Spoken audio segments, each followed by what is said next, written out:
Por naturaleza somos personas que les gusta opinar por más que no sepamos del tema. Nos gusta opinar de política, de fútbol, de religión, de cualquier tema. Por este motivo, hoy estamos acá. Vamos a hablar con expertos para que la próxima vez que estemos en un asado y salga un tema para charlar, podamos decir, es así porque lo escuché en Bajámelo a Tierra.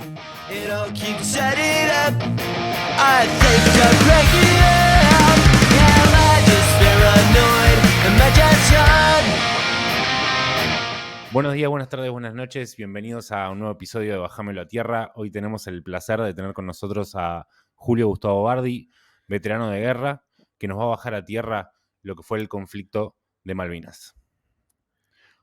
Julio, antes que nada, bienvenido. Julio Gustavo, Como quiera, Julio y Gustavo ¿Cómo te dicen va los igual, amigos? no hay ningún problema. Los amigos me dicen Julio, me dicen Gustavo y me dicen Roquita porque, bueno, cosas yo de te la voy a decir vida. Roquita, porque Me gusta Roquita. así te conocí. Roquita, Así gracias me por estar conociste. acá. Dale, Bueno, avanti. por favor, Roquita, contanos un poco, ¿quién sos vos? Bueno, soy, luego de 35 años de carrera en la Armada Argentina, soy capitán de navío del Cuerpo de Infantería de Marina de la Armada Argentina. Desde el año 1973 ingresé a la Escuela Naval, me recibí de Guardia Marina, ocupé diferentes cargos en la Armada durante 35 años y en el año 2017 me retiré y continué trabajando en áreas logísticas en la actividad privada. Hasta el año 2018, que directamente ya me retiré y me dediqué a la familia. El mejor trabajo que pudiste conseguir, ¿no? La verdad que sí, por suerte, y gracias a Dios la puedo contar y bueno, acá estamos, Roquita, siempre para adelante. ¿por qué la Armada Argentina? Sí, ¿Por qué? la Armada ¿Por Argentina. qué elegiste estar en la La Armada Armada Argentina, bueno, desde joven fui un aventurero, empezando por los Boy Scouts, y por el otro lado, mi familia también de marinos, mi papá era marino también, de manera tal que tuve toda la infancia rodeado de gente de la Armada Argentina, y con muchos amigos, y bueno, en el año 72 más o menos, cuando estaba por terminar el secundario, por decisión propia, sin influencia de nadie, decidí entrar a la Armada Argentina. Roquita, ¿y cómo fue la experiencia? ¿Cómo fue no solo la experiencia de hacer el servicio militar, sino la experiencia de haber participado en un conflicto armado?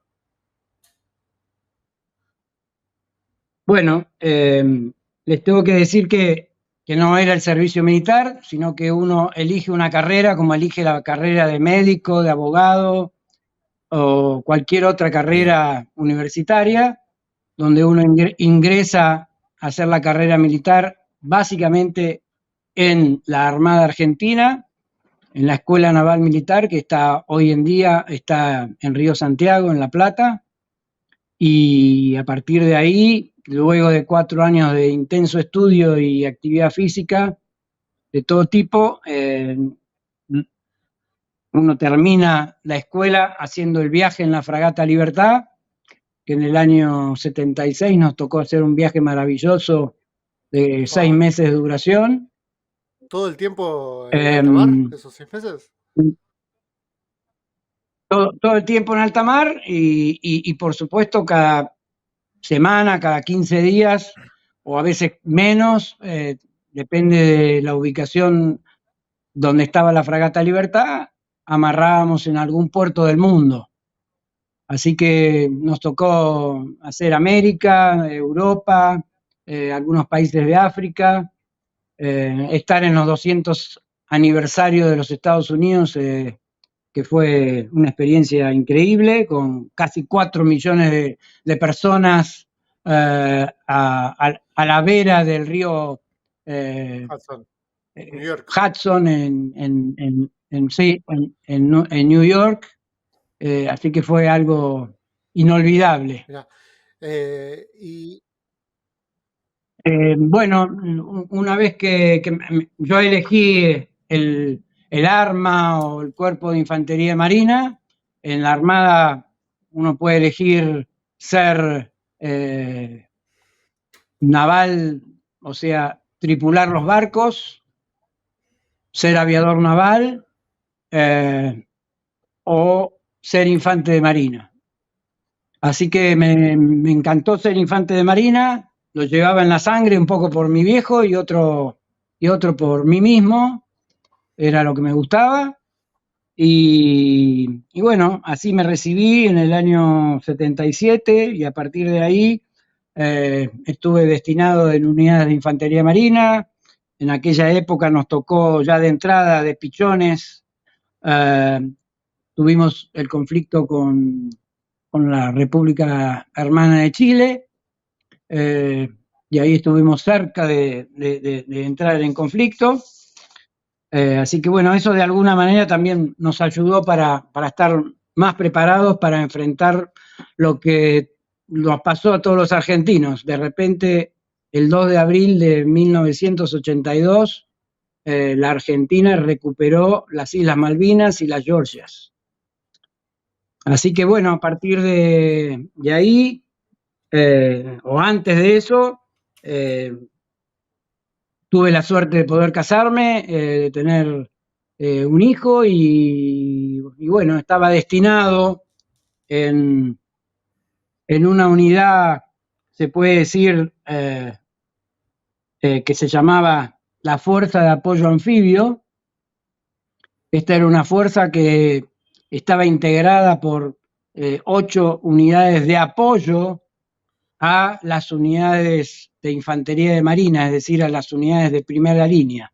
Es decir, bajo nuestro ámbito había unidades que le brindaban apoyo a las tropas de primera línea, es decir, la artillería, los ingenieros, las baterías antiaéreas, la logística y demás. Todas esas unidades de la Armada y de la Infantería de Marina dependían de la unidad donde yo estaba destinado. Eso fue en el año ¿cuántos 82. años tenías? ¿Año 82? 27 años. 27 ¿Y años. te fuiste casado 27. con un hijo, me decís? Me fui casado con un hijo a Malvinas, sí, mi hijo Diego, que tenía 1 año, si mal no ¿Cómo recuerdo. era el tema de la comunicación? ¿Vos te podías comunicar con tu familia?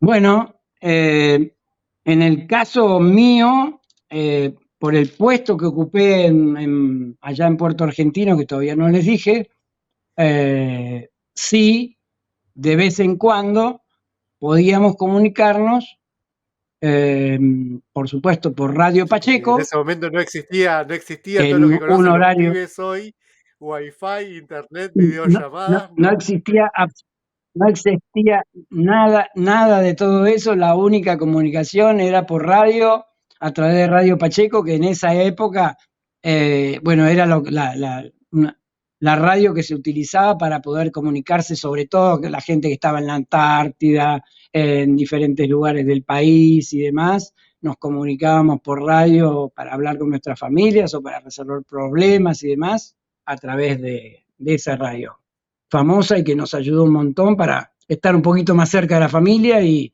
resolver familia? ciertas Vos estando cosas. allá, imagino que jugaba mucho el tema de la familia.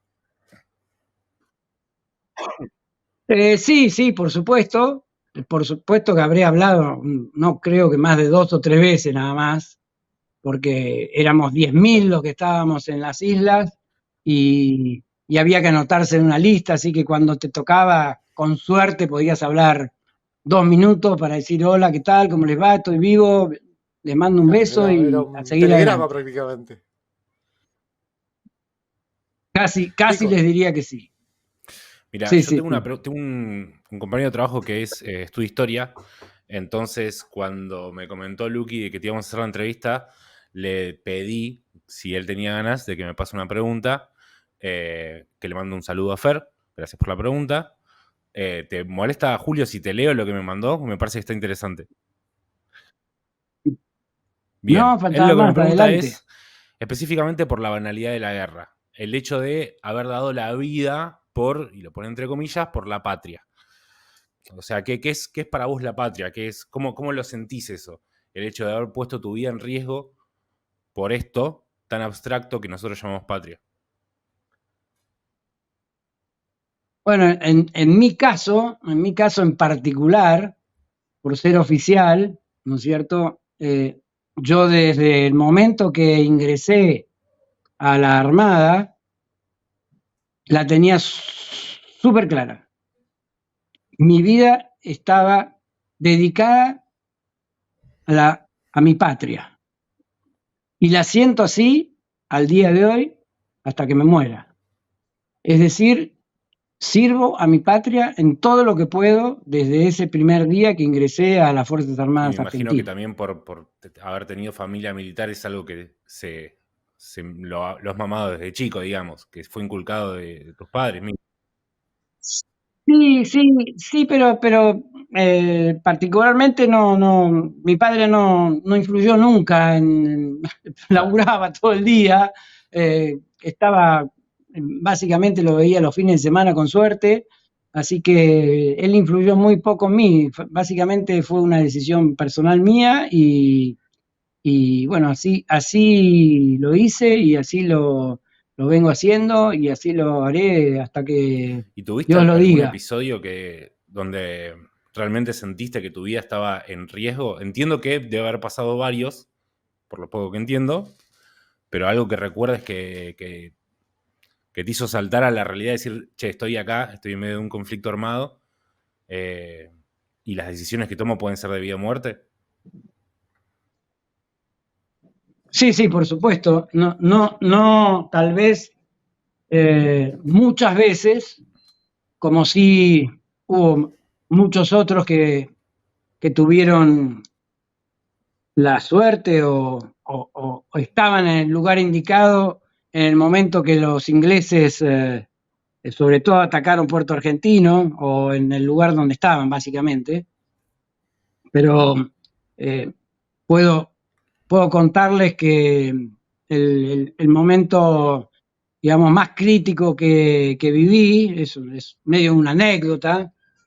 Como ustedes saben, el 2 de abril, ¿no es cierto?, se conquistó, se recuperó las Islas Malvinas con esta operación que se llamó Rosario, que básicamente la ejecutó la Armada, con buques de la Armada y fundamentalmente con el desembarco de infantes de Marina, que nos permitió recuperar las islas en pocas horas, con una maniobra estratégica digna de infantes de Marina.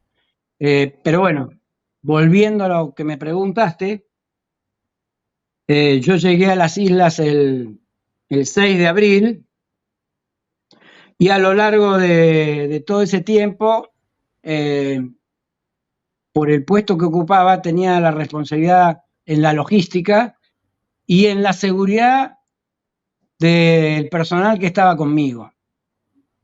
La seguridad la brindaban un grupo de 10 comandos anfibios que eran fuerzas de élite que nos brindaban la seguridad, y a medida que fueron pasando los días en las islas, donde tuvimos que resolver infinita cantidad de inconvenientes y problemas, como ustedes saben, y la audiencia, se planificó la toma de las islas, pero no se planificó la continuidad de las tropas en las islas, de manera tal que todo lo ocurrido después del 2 de abril se llevó a cabo con escasa información y se enviaron unidades del ejército, de la armada, de la fuerza aérea y demás a las islas, y a medida que llegaban las íbamos ubicando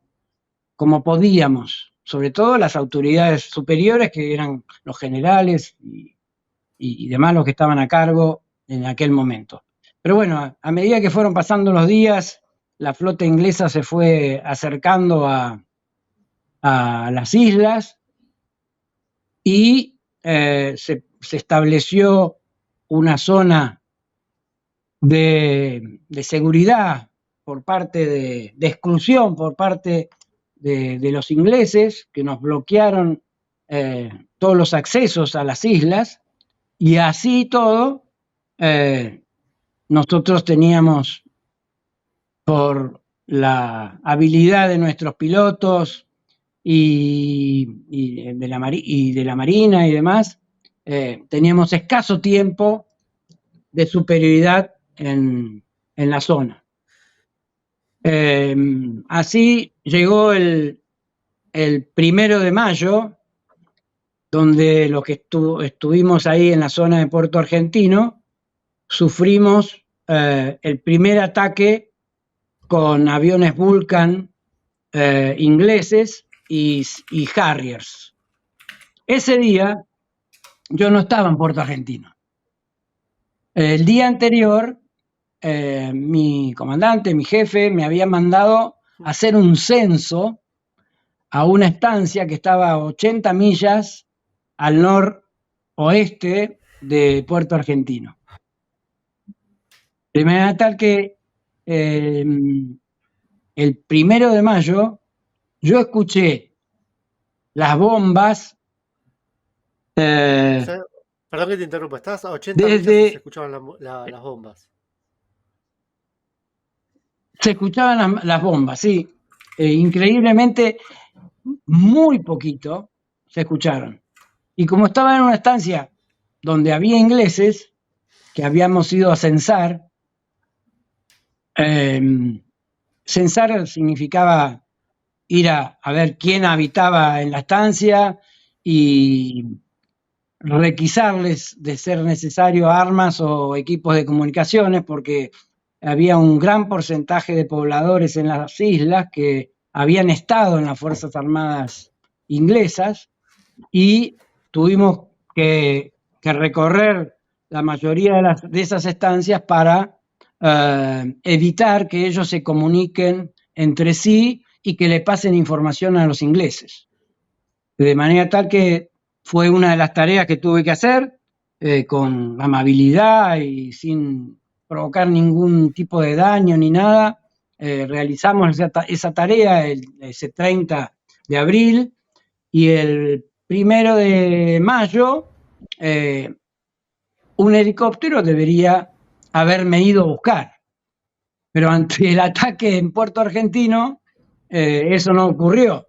De manera tal que yo, un joven teniente, me tuve que hacer cargo de la estancia, y fui y la vi a la señora que estaba a cargo de la estancia y le dije: discúlpeme, pero empezó la guerra y me tengo que hacer cargo de la estancia, porque a partir de este momento tengo que establecer el control de la misma. Bueno, no hubo ningún problema, nos hicimos cargo de la estancia ese 1 de mayo, y por suerte al otro día vino un helicóptero de la Prefectura Naval Argentina, nos levantó en ese lugar, y de ahí nos llevó de vuelta a Puerto Argentino. Puerto Argentino era una caldera. ¿Por qué? Porque el día anterior nos habían bombardeado. A las horas los Sea Harrier habían hecho varias pasadas y habían bombardeado la zona general de Puerto Argentino, el aeropuerto y demás. Y por supuesto, de repente, un helicóptero ingresa a Puerto Argentino y por supuesto, qué puede haber pasado las tropas que estaban en tierra al ver un helicóptero, ¿no es cierto? Realizaron varios disparos hacia nuestro helicóptero y de casualidad aterrizamos en Puerto Argentino salvando nuestras vidas. Creo que ese día, además de haber sido el día que todos los argentinos dijeron, acá están los ingleses, vinieron a invadir las islas nuevamente, bueno, ese día también yo me di cuenta que había empezado la guerra y que teníamos que estar listos para lo que pudiera ocurrir. Bueno, esa es la anécdota que te quería contar. ¿Recibieron impactos en el helicóptero? Entiendo que sí. No, por suerte no. Por suerte no. Y pudimos aterrizar. A partir de ese momento, las tropas desde tierra empezaron a utilizar técnicas especiales para batir aviones y helicópteros desde tierra que no las tenían muy claras, por suerte y gracias a Dios. Recién, bueno, nos mencionabas de que con una estrategia, con una táctica pudieron tomar las islas. Y siempre se estuvo el comentario de que Argentina estaba que está en menores condiciones que los ingleses, ¿no? ¿Era realmente un David contra Goliat?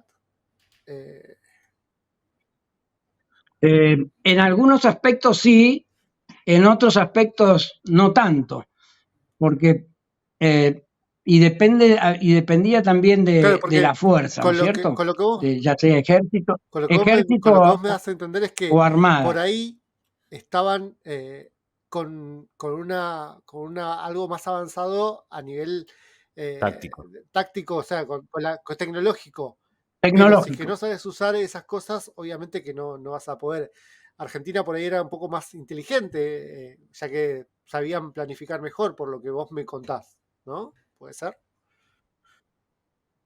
En algunos aspectos sí.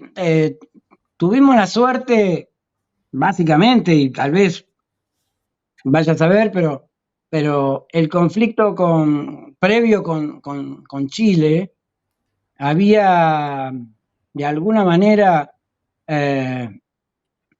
ejercido una influencia importante en las Fuerzas Armadas argentinas, que nos había permitido estar en un nivel de adiestramiento muy elevado, tanto para nuestros buques y nuestros aviones, que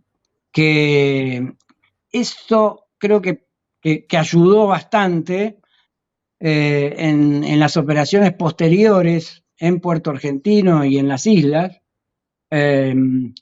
y a diferencia de lo que estaba ocurriendo en Inglaterra, donde los ingleses en ese momento tenían serios inconvenientes con la flota, la tenían antigua, hacía varios años que no tenían un conflicto armado, y eso de alguna manera nos ayudó a enfrentar ciertas operaciones o hacer ciertas operaciones mejores que la que realizaron los ingleses. Es decir, por ejemplo, el ataque que se hizo con superestandar al Sheffield, desde largas distancias, lanzando 2 misiles desde 40 millas. Los superestandar habían llegado 2 años antes a la Argentina y eso nos posibilitó realizar esa operación que fue única en el mundo. Un superestandar es un avión, ¿no es cierto?, a reacción de combate de la aviación naval argentina, que fue construido en Francia y que transportaba misiles Exocet que se lanzaban desde 40 millas de distancia sin ver con la vista al buque o al objetivo.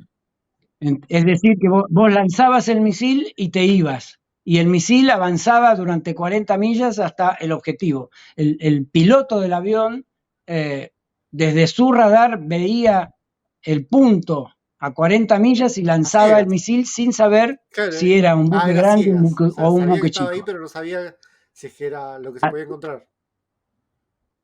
40 millas. Correcto. 40 así quería saber cuánto es en kilómetros, 40 millas. Vos estás acostumbrado. Ya.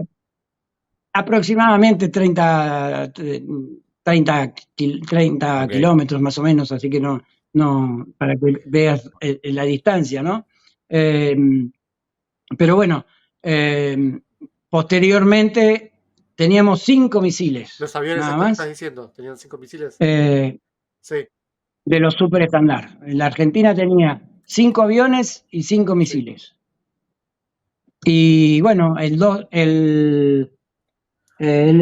día fue? El 4 de mayo se lanzaron 2 misiles sobre el Sheffield. El 3 de mayo, lamentablemente, un submarino nuclear inglés nos hundió el crucero Belgrano, donde fallecieron 323 marinos en el Atlántico Sur, al sur de las Islas Malvinas. Ese fue el primer golpe grande que nos produjo Inglaterra. Y al otro día nosotros también con una detección aeronaval a distancia pudimos detectar que la Sheffield estaba navegando cerca de Puerto Argentino y se la pudo batir. Luego los mismos aviones hicieron otras incursiones hacia el fin de la guerra, donde hundieron el Atlantic Conveyor, que era el buque logístico más grande que tenían los ingleses al norte de Puerto Argentino, y unos días antes hubo una incursión aérea con 4 aviones de la Fuerza Aérea y 2 superestandar de la Armada Argentina que atacaron el portaaviones Invencible. Al día de hoy, los argentinos decimos que averiamos el portaaviones Invencible. Los ingleses todavía no nos han dado el visto bueno de haber averiado ese portaaviones. Les duele. Pero ¿cómo es eso? O sea, ¿qué te tienen que haber visto el otro lado para decir, sí, me lo averiaste? O sea, ¿o queda el secreto de Estado? Bueno, de los 4 aviones de la Fuerza Aérea que avanzaron hacia el portaaviones, 2 llegaron, 2 fueron abatidos por misiles de los buques que rodeaban el portaaviones. Y bueno, nuestros pilotos de la Fuerza Aérea dicen que ellos llegaron a lanzar bombas sobre el Invencible y que lo vieron. Así que mejor dato que ese para mí no existe. Eran dos personas que lo Así que para mí fue averiado y luego reparado para mí. Pero bueno, es lo que yo opino. ¿O era uno? Como uno por cada avión. Uno por cada avión. Y sí.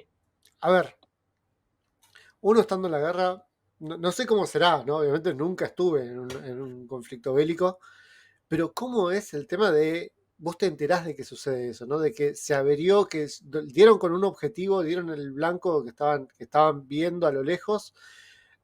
Hay momentos como para no sé, te lo voy a poner de una manera que sepamos todo, una manera futbolística, de cantar un gol, digamos. O no hay momento de descanso que tenés que estar pensando de que tenés que estar pendiente del otro frente, de otro lado. ¿Cómo es eso? Así es, lamentablemente las guerras son terribles y no se las recomiendo a nadie, Lo estamos viendo hoy en día en Gaza, lo estamos viendo en Ucrania, hemos visto lo que significan las guerras, lo que fue la guerra entre Irak y Estados Unidos y demás. A mí particularmente, al regreso de Malvinas, a los pocos años, la Argentina decidió apoyar la paz en el mundo y empezó a enviar contingentes de tropas militares a lugares donde había conflictos, y en el año 1989 me tocó mantener la paz en la frontera entre Irán e Irak, después de una guerra que había durado 10 años.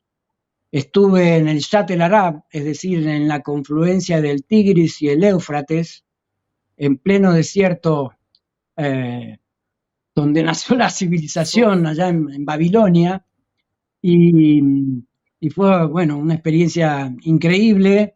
Vi ciudades destruidas al 100%, que eran escombros, así que imagínense la cantidad de bombas que en esas ciudades se tiraron, tanto los iraníes como los iraquíes, antes de la guerra del Golfo, que por ahí ustedes llegaron a vivir o en sus años más jóvenes, ¿no? Y bueno, básicamente, como les digo, en Malvinas, a partir del momento que el 21 de mayo desembarcaron los ingleses, y yo te diría básicamente a partir del 1 de mayo, donde percibí que la guerra había empezado por la experiencia que les conté, eran todas las noches, en un principio, bombardeo naval, bombardeo aéreo, a diferentes horas, nunca era la misma hora, es decir, el bombardeo aéreo era a las 9 de la mañana, luego el naval a las 11, al otro día a las 3 de la mañana, al otro día a las 5 de la mañana, al otro día sin respiro. Lo que se busca, y está en los libros, es destruir psicológicamente la mente humana, psicológicamente cansarlo al oponente. Así que cansarlo. Entonces, bueno, el que lo cansa más rápido tiene la posibilidad de vencer, así, ¿no? O sea, ¿tenías compañeros que los veías que estaban afectados psicológicamente por esto? Sí, por supuesto. Sí. Lo ves en un partido de rugby, lo ves en un partido de fútbol, claro, ¿no es cierto? Donde cuando el equipo está perdiendo, la voluntad de lucha por estar perdiendo 3-1 se te empieza a complicar y bueno, terminás siendo goleado o revertís la situación y ganás el partido, ¿no? Que te agarra. Es miedo. Por supuesto, el susto y el temor o el miedo lo tiene todo el mundo, así que sí, más en una guerra. Y bueno, ahí es cuando te preguntás varias cosas. Yo no estuve en primera línea, tuve la responsabilidad de la logística. La logística fue para mí que todo el personal de la Armada, que eran aproximadamente 1.000 hombres, tuvieran víveres, tuvieran armamento, tuvieran munición y estén bien vestidos. Bien vestidos, es decir, estén en las condiciones, estén con la vestimenta adecuada para enfrentar el frío, la lluvia y todo lo que las Islas Malvinas y la zona sur de nuestro país calculo yo que no es lo mismo combatir en donde dijiste Irán o Irak que combatir en el sur, en una isla, en un lugar donde hay mucho barro, hay mucha tierra, mucho...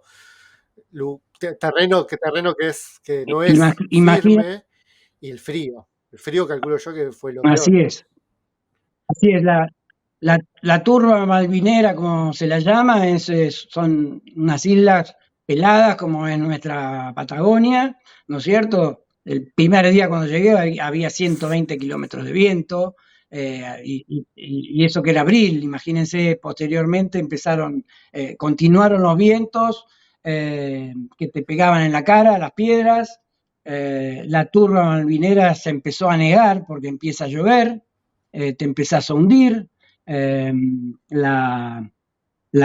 frío te empieza a afectar.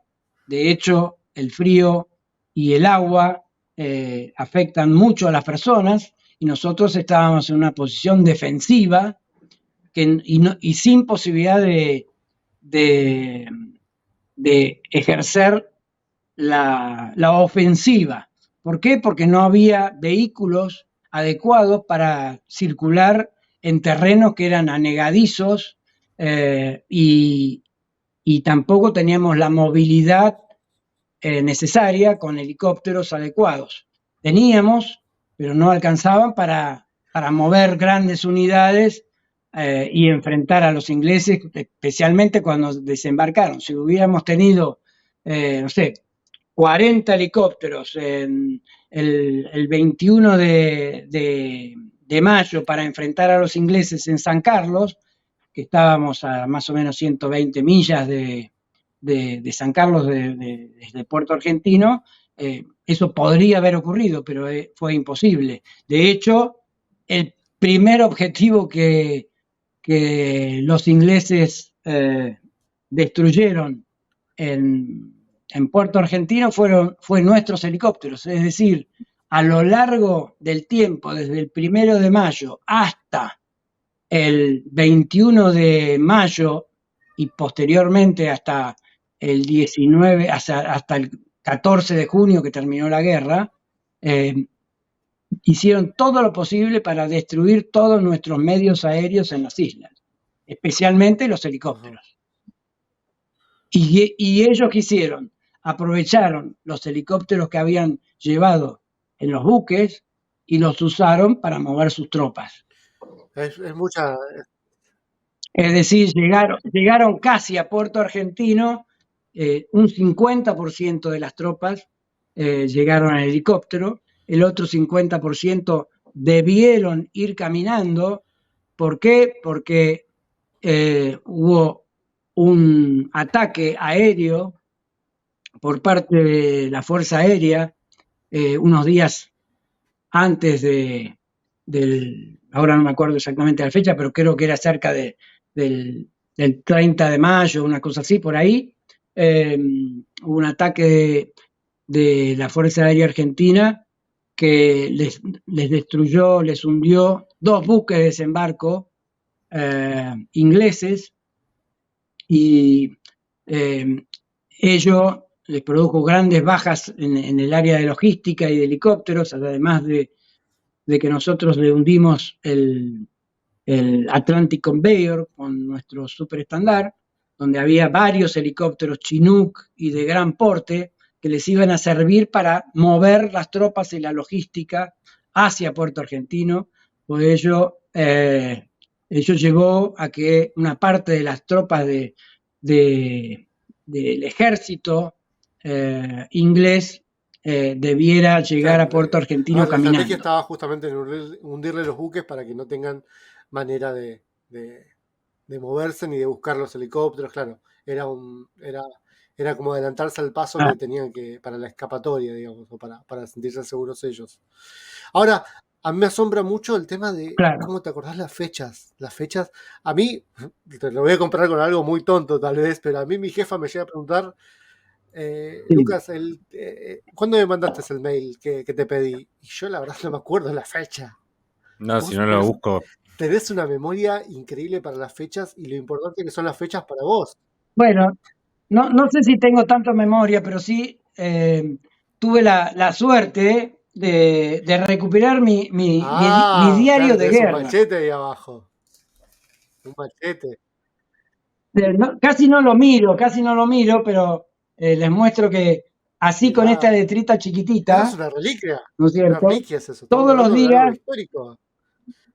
No, sí, esto es una reliquia que le sirvió a mucha gente para poder escribir varios libros Todos relacionados con tenían, Malvinas, ¿no? los soldados, la mayoría tenía un diario en el cual iban detallando todo.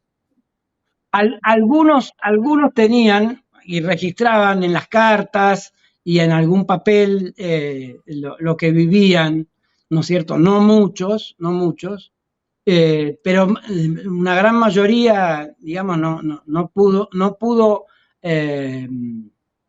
pasar cuando fuimos chequeados por los ingleses cuando terminó la guerra. La mayoría tuvimos que dejar nuestras armas y todas nuestras pertenencias en los checkpoints de control, y ahí se perdió mucho de lo que habían escrito. Del momento en el cual iban detallando cada cosa. Y sí. Yo ya venía con una costumbre de escribir lo que me pasaba día por día en este tipo de eventos tan especiales, así que venía con cancha y escribía lo que sucedía día por día, pero además era una tarea obligada que tenía por el puesto que ocupaba en el lugar donde estaba, ahí en Puerto Argentino, que hacía que tenga que escribir lo que se vivía y lo que sucedía día por día. Y bueno, por suerte, el día anterior a que termine la guerra, le pude enviar al Irizar esta agenda mía, la pude enviar a través de un compañero mío, y bueno, se salvó y después la pude conservar hasta ahora. Un par de fotos para compartirle a nuestros oyentes, si querés, si puede ser. No sé. ¿Se puede? Si se puede. Sí. Después caminaba por las montañas. Esto es una vista de Tumbledown, y al fondo está Puerto Argentino, sí. ¿No es cierto? Acá estoy en otra vista en Tumbledown con un compañero mío que ¿Vos sos el de bigote estuvo o el alto? Ahí hasta el fin de la... Yo soy el de bigotes. Sí. El chiquito. El alto es un compañero mío también que estuvo ahí hasta el último día. Mirá, en primera línea. En Tumbledown, con el batallón de infantería marina número 5. ¿Qué recuerdos? ¿Qué fuerte tener todos esos recuerdos y que los conserves intactos, ¿no? Y bueno, y después a lo largo de los años uno lee, también hay muchos libros de Malvinas para enriquecerse y recordar la gesta de Malvinas, que realmente fue un hecho para los que la vivimos inolvidable. Luego de tantos años sin nuestras islas, haberla recuperado fue, para los que la vivimos, fue magnífico y por supuesto de mucho dolor, sobre todo por las bajas que tuvimos. Los ingleses también las tuvimos, no la pasaron, también lo tuvieron, no la pasaron bien, fueron sorprendidos por nosotros en muchos aspectos y bueno, las circunstancias hicieron que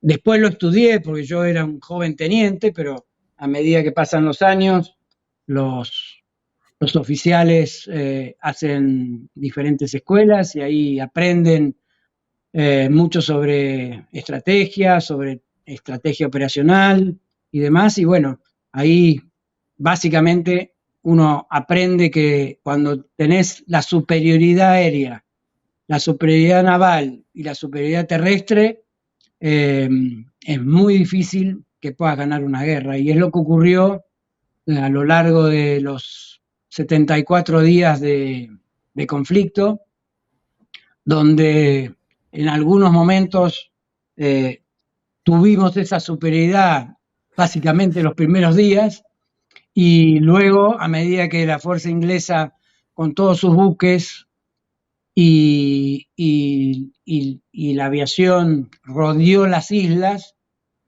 pasamos a tener 1 minuto, por decirte, 2 minutos de superioridad aérea nosotros, y el resto del día ellos. Estábamos rodeados por los buques de ellos, buques y submarinos, y a medida que, y a partir del momento que desembarcaron en las islas el 21 de mayo, avanzaron, y no solo avanzaron con tropas, sino que avanzaron con su artillería, y la artillería básicamente es la que define hoy en día un conflicto, porque te va rodeando y te hace un efecto terrible.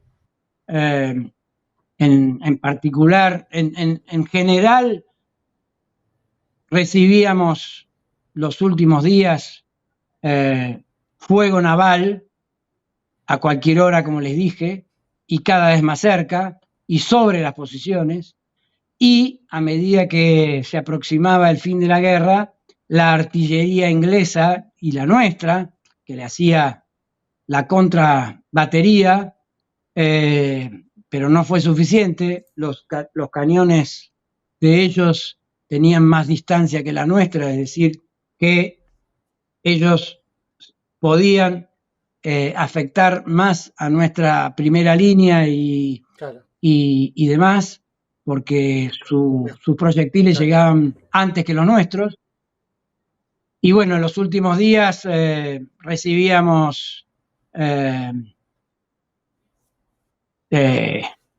diría, fuego de artillería en gran proporción a lo largo fundamentalmente de la noche. Ellos se dieron cuenta que durante el día no alcanzaban los resultados que eran necesarios, y hicieron los últimos ataques, los hicieron durante la noche. Eso les brindaba mayor protección porque nosotros estábamos en una posición defensiva, y apuntar de día es una cosa y apuntar de noche se complica. Así que con ametralladoras, con artillería y con un gran poder de fuego nos fueron rodeando, y así llegó la noche del 13 al 14 de junio, donde el 14 de junio me tocó vivir también una situación particular, porque tuve quizás la suerte de haber estado, de haber sido el ayudante de campo del almirante de la Armada que estaba en ese momento en las islas, a cargo de la Armada, y me tocó estar horas antes de la rendición en ese lugar y estar en contacto con el general Jeremy Moore, no directo con él, pero sí con el ayudante de campo del general Jeremy Moore inglés, y charlar con él y intercambiar situaciones vividas por parte del ayudante inglés y por parte mía. Así que esa también fue otra de las vivencias especiales que tuve, y que tuve la suerte de compartirlas con mucha gente posteriormente, ¿no? Y en ese momento que nos tocó hacer una rendición incondicional a los ingleses. Chico, ¿alguna pregunta? Me quedé pensando en esta charla que acabas de contar. Es que tengo un par de preguntas. Hay una particularmente que la voy a tener que evitar, porque creo que va a ser para quilombo. Me interesa mucho esa charla que tuviste con el ayudante. ¿Qué es lo que se habló? ¿Qué hablas con un contrincante en esta situación? Enemigo, claro. Con un par que tenía casi la misma edad que yo. ¿Qué? Y bueno, ahí ese día, 14 de junio, a la tarde, cuando se firmaba, cuando los generales estaban firmando la rendición, me tocó charlar con él no sé, calculo que 40 minutos aproximadamente, y donde me contaba la poca experiencia, por ejemplo, que me acuerde, ¿no? La poca experiencia que tenían los pilotos ingleses de los Harrier, de los Sea Harrier, motivo por el cual estaban básicamente muy enojados el general inglés, porque uno de los objetivos más importantes era el aeropuerto de Puerto Argentino, que no pudo ser destruido. Y hasta último momento, del mismo 13 a la noche de junio, nuestros aviones aterrizaban y despegaban del aeropuerto. Y por otro lado, bueno, también se quejaban de que la efectividad de sus ataques en tierra no habían sido lo que ellos esperaban. ¿Qué otra cosa? Bueno, también me contaron las dificultades logísticas que ellos habían tenido, que sus tropas tampoco estaban abastecidas como correspondía porque habían tenido el grave inconveniente de los dos buques de desembarco, que habían sido destruidos unos días antes, y que eso les había imposibilitado contar con víveres y con munición para lograr el objetivo antes, ¿no? De hecho, ahí también me contó que habían demorado 24 horas el ataque final ante la cantidad de heridos que habían tenido en la noche del 12 al 13 de junio, y la falta de munición para poder rodearnos y hacer todo lo posible para ganarnos, ¿no? Te hago la última pregunta, Julio. Si no, ¿tenés una más? Dale, si querés, hazla. Si no, yo te aviso acá, por si después lo querés editar, pero tengo la duda de, no sé si escuchó al actual presidente que habló sobre Margaret Thatcher, y hubo varios combatientes que se subieron a sus buses y colectivos en repudio de esto. ¿Qué opinión le dan los comentarios de nuestro presidente?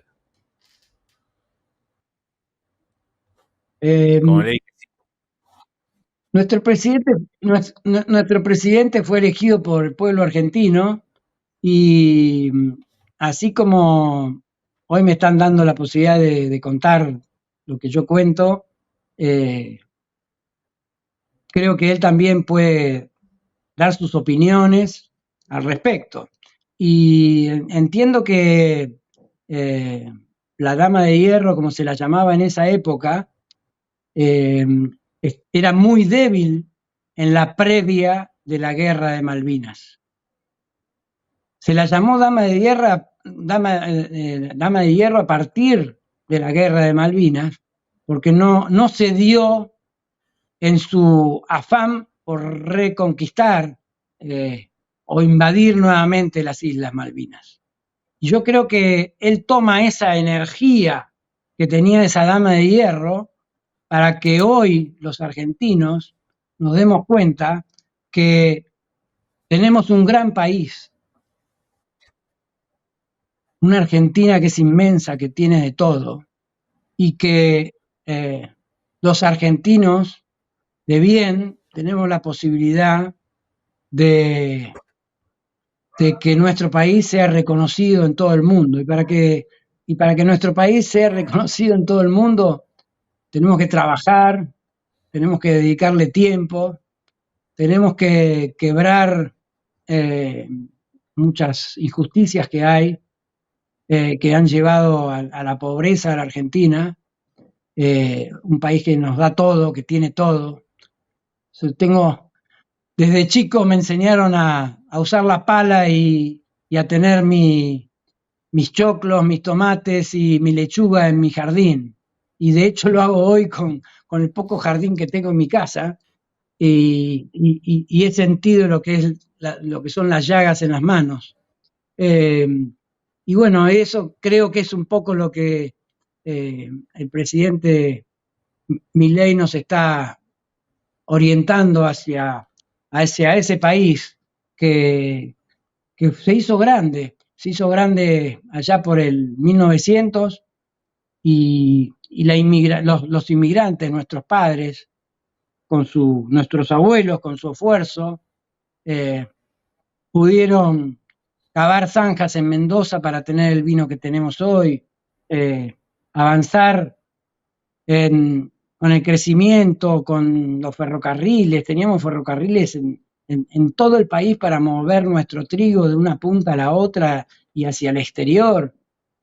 Puertos increíbles que deberíamos tener. Tenemos un potencial increíble, tenemos petróleo, tenemos litio hoy. Creo que él creo que se toma de esa dama de hierro para decirnos: argentinos a sus cosas, argentinos a trabajar, tenemos todo para salir adelante. No será tarea fácil, no hay nada fácil. En la guerra no hay nada fácil y para Argentina no hay nada fácil. En la vida prácticamente no hay nada fácil, todo hay que ganárselo, ¿no? Sí, por todo hay que trabajar. Sí, pero nos ponemos muchas veces normalmente nos ponemos la camiseta argentina para gritar los goles nuestros y también tenemos que llevar una camiseta argentina adentro que nos permita crecer y ser un país con todas las de la ley, con justicia y con toda la capacidad necesaria para salir adelante. Para ello, cuando volví de la guerra, dije, tengo que ir a formar y a enseñar lo que viví en la guerra, y ello me permitió ir a varias escuelas de formación de oficiales, de suboficiales, y por mis manos pasaron más o menos unos 10.000 conscriptos a lo largo de toda mi carrera, conscriptos que cumplían el servicio militar obligatorio, y mis mejores recuerdos son para ellos, porque siempre me dieron satisfacciones, nunca me produjeron ningún problema, y les traté de enseñar todo lo que pude, todo lo que sabía, a ellos, a los oficiales y a todos los oficiales que pasaron por mis manos en los diferentes destinos donde estuve. Julio, la verdad que... Creo que educando y formando todos tenemos la tarea más importante, no solo familiarmente, sino con todos los que nos rodean. Julio, Roquita, la verdad que es súper interesante todo esto, ¿no? Es vivirlo de otra manera, como lo empezamos a plantear. Nico, ¿alguna otra pregunta te quedó? No. Y en verdad lo que quería saber es el post. Ya sé, estamos con poco tiempo, pero... No, yo para no robarle más tiempo a Julio. Ya estamos en una escena acá, por eso te digo, pero... ¿Cómo fue la reinserción de postguerra? Eso, ¿cómo fue? ¿Cómo fue para vos y cómo lo viste para tus compañeros? Porque bueno, entiendo que no todos se lo toman igual y que hay gente que le afecta muy diferente. Tanto lo bueno como lo malo. Si te sentiste apoyado por la Armada. Mirá, yo soy infante de Marina. Me prepararon para eso, para enfrentar situaciones al límite constantemente. Y al regreso de Malvinas, creo que estaba más fortalecido que antes. Pero ese hecho me sirvió para inculcarle a los que me rodeaban esa energía y ese valor que tienen que tener para enfrentar las situaciones críticas que se viven en la guerra. Pero eso no quita, ¿no es cierto?, que los que me rodeaban hayan tenido diferentes tipos de situaciones psicológicas que los afectaron a lo largo del tiempo. Tuve varios compañeros camaradas que decidieron irse de la Armada, ¿no es cierto? E iniciar otro tipo de actividades en la actividad privada. Y por el otro lado, bueno,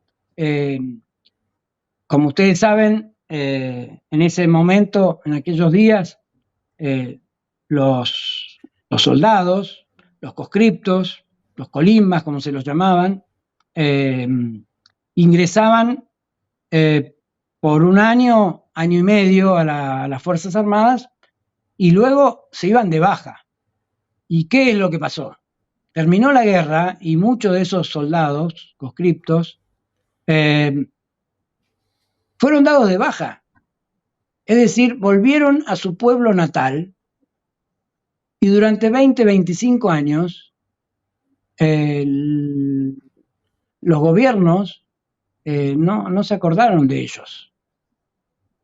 Entonces ellos sufrieron mayores consecuencias que las que yo sufrí por haber continuado respaldado o apoyado o apuntalado por haber continuado dentro de la Armada o dentro de las Fuerzas Armadas. A diferencia de ellos que luego de la guerra llegaron a su regimiento, a su lugar de origen, y de ahí se fueron a la casa, y llegaron a la casa y dijeron, mamá, estuve en la guerra. Y a partir de ahí, bueno, tuvieron que enfrentar lo que la mayoría de los chicos de la guerra o de los hombres de la guerra, porque no eran chicos, eran soldados hechos y derechos con 18 años. No se olviden que en todas las guerras la mayoría de los soldados tienen esa o menos edad. En Irán, donde yo estuve, ¿no es cierto?, los chicos de la primera línea tenían de 10 años en adelante. De 10 años en adelante. ¿Por qué? Porque el gobierno iraní los entregaba como una donación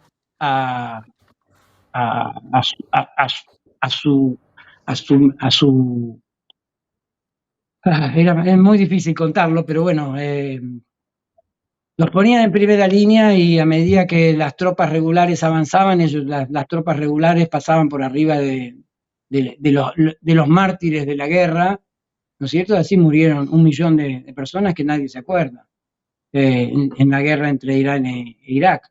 Pero bueno, volviendo, nuestros conscriptos volvieron de la guerra, llegaron a sus casas, de ahí tuvieron que continuar su vida estudiando, trabajando, haciendo diferentes actividades, y durante muchos años no se los reconoció.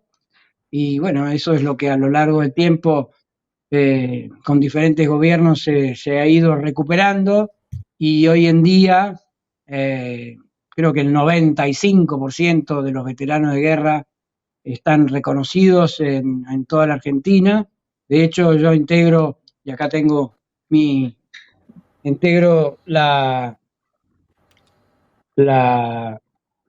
centro de veteranos acá de Vicente López, que tiene asociados a veteranos de guerra de todas las armas y de diferentes grados, y lo pasamos muy bien. Y bueno, también ahí los que fueron conscriptos nos cuentan por todo lo que pasaron a lo largo de estos casi 42 años. Una historia, toda una historia. Todo esto y pasó hace muchísimos años y lo estamos reviviendo prácticamente ahora. Gracias a vos, Julio.